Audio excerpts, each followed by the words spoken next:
আপনি বাংলা বললেই বাংলাদেশি হয়ে যাবেন। আজকাল এই ট্রেন্ডটাই চলছে। এই ট্রেন্ডটা সোশ্যাল মিডিয়াতে চলছে না, এই ট্রেন্ডটা চলছে সোসাইটিতে।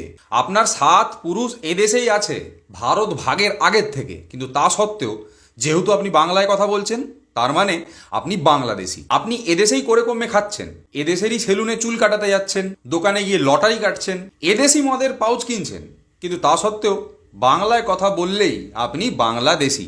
আপনার রেশন কার্ড অরিজিনাল, যে রেশন কার্ডের জন্য আপনি মোদিজির দেওয়া ফ্রি রেশন পাচ্ছেন, কিন্তু তা সত্ত্বেও যেহেতু বাংলায় কথা বলছেন তাই আপনি বাংলাদেশি। আধার কার্ডের জন্য এনরোল করিয়েছেন সেই 2012 সালে। 2012 সালে আপনার আধার কার্ড চলে এসেছে, কিন্তু তা সত্ত্বেও বাংলায় কথা বলছেন, তো তার মানে আপনি বাংলাদেশি। প্রত্যেক মাসে মাসে আপনার ঠিকানায় ইলেকট্রিক বিল আসছে, সে বিল আপনি জমা করছেন। ওই ঠিকানাতে আপনার গ্যাসের কানেকশন রয়েছে, ওই ঠিকানাতেই আপনার জমির কর বা ল্যান্ড ট্যাক্স আপনি দিয়ে যাচ্ছেন বছরের পর বছর। কিন্তু তা সত্ত্বেও আপনি যেহেতু বাংলা ভাষায় কথা বলেন, তাই যে কোনো দিন যে কেউ রাস্তায় ধরে আপনাকে বলে দিতে পারে আপনি বাংলাদেশি। লকডাউনের সময় আপনি, হ্যাঁ আপনি কখনো বাসের ছাদে, কখনো ম্যাটাডোরে, কখনো পায়ে হেঁটে এই দেশের হাজার হাজার কিলোমিটার রাস্তা অতিক্রম করে গ্রামে ফিরেছেন, কিন্তু তাতে কি বাংলা বলছেন যে, তার মানে নিশ্চয়ই আপনি বাংলাদেশি। বাংলাদেশটার জন্ম এদেশের হাত ধরে। বাংলাদেশের জাতীয় সঙ্গীতের রচয়িতা বাংলা বলতেন, তার লেখা গানই আমাদের জাতীয় সঙ্গীত। কিন্তু আপনি বাংলা বললে সমস্যা, তার মানে আপনি বাংলাদেশি। আর বাংলা ভাষায় কথা বলার সাথে সাথে যদি আপনি মুসলমান হয়ে থাকেন, তাহলে বাংলাদেশি হওয়ার সাথে সাথে আপনার রোহিঙ্গা হওয়ারও সম্ভাবনা রয়েছে। চলুন আজ থেকে মেনে নিলাম এই কথাটা যে যারাই বাংলা ভাষায় কথা বলে তারা সবাই বাংলাদেশি। আচ্ছা শুনে দেখুন তো, এটা কোন ভাষা? দিদি, ও দিদি,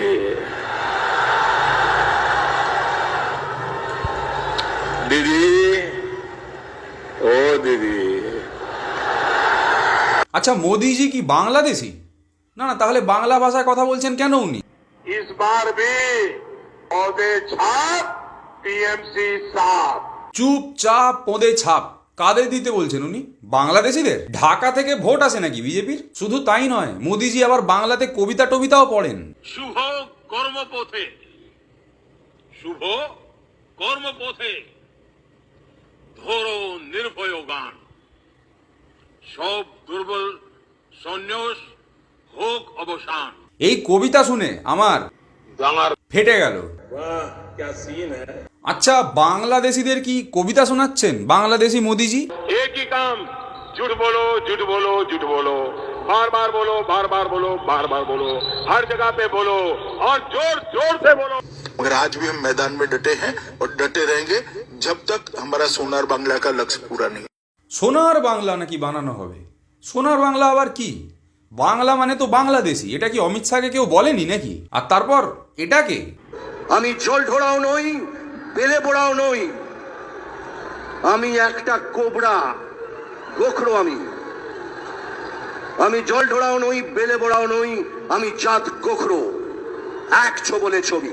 এনাকে কি বলা হবে, জাত গোখরো না বাংলাদেশি?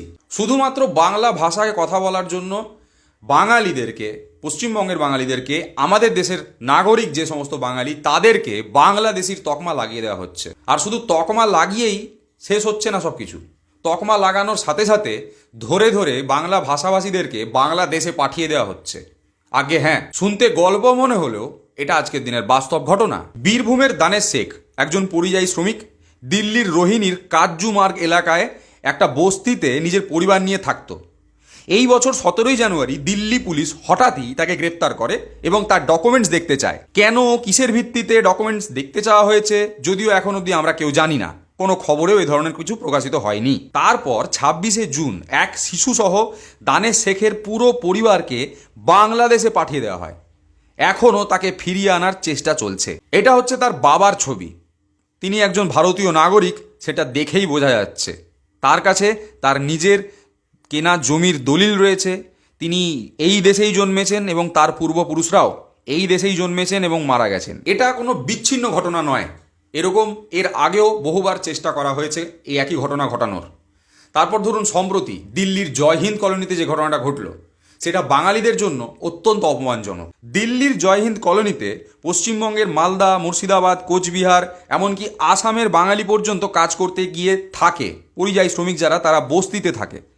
সেই বস্তির ইলেকট্রিক আর জলের সাপ্লাই বন্ধ করে দিয়েছে দিল্লির বিজেপি সরকার। তাদের দাবি সেখানে নাকি বাংলাদেশি খুঁজে পাওয়া গেছে। চলুন মেনে নিলাম যে একটা বস্তিতে বা একটা কলোনিতে কয়েকজন বাংলাদেশি খুঁজে পাওয়া গেছে। তার মানে কি ওই বস্তিতে যারা থাকেন তারা সবাই বাংলাদেশি? যদি তাই হয়ে থাকে তাহলে তাদেরকেও তো ধরে ধরে জেলে পুরে দেওয়া উচিত ছিল।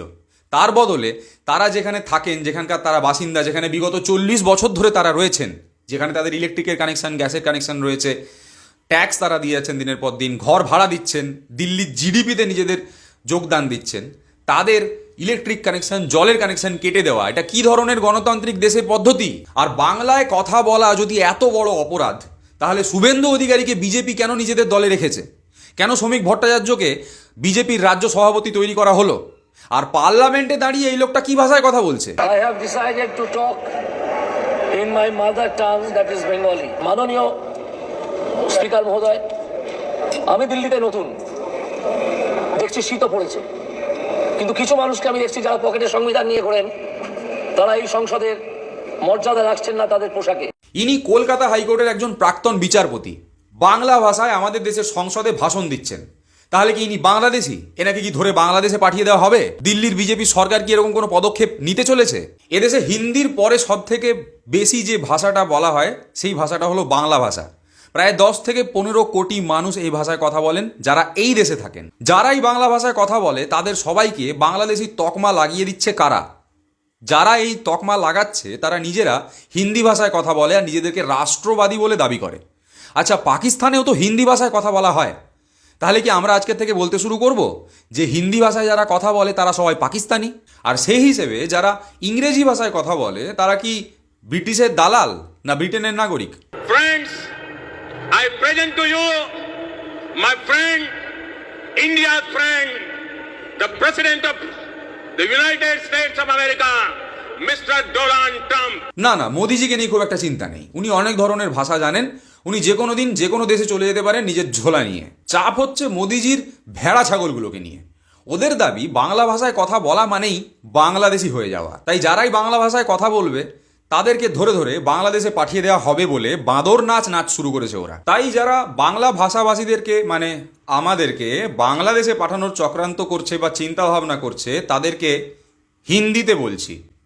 अगर हम लोगों को आप बांग्लादेश में भेजना चाहते हो, क्योंकि हम बांग्ला में बोलते हैं, तो एक काम कीजिए, हमारे साथ साथ मोदी जी को भी बांग्लादेश भेज दीजिए, नहीं तो हमारा एंटरटेनमेंट अधूरा रह जाएगा। और सारे बंगालियों को बांग्लादेश भेजने के बाद इस देश का नेशनल एंथम कृपया करके चेंज करवा दीजिएगा, क्योंकि भारत का नेशनल एंथम जिन्होंने लिखा था वो एक बंगाली ही थे और वो प्योर बंगाली लैंग्वेज में बात करते थे। और हम लोगों को बांग्लादेश भेजने के बाद इस देश में नेताजी सुभाष चंद्र बोस का उनके नाम पे जो भी सड़कें हैं, कॉलेजेस हैं, यूनिवर्सिटियां हैं, उनके भी नाम बदल दो, क्योंकि आप लोग बांग्ला को पसंद नहीं करते हो, बंगालियों को पसंद नहीं करते हो, तो आप लोगों को हक नहीं है नेताजी सुभाष चंद्र बोस को भारत का नेशनल हीरो मानने का।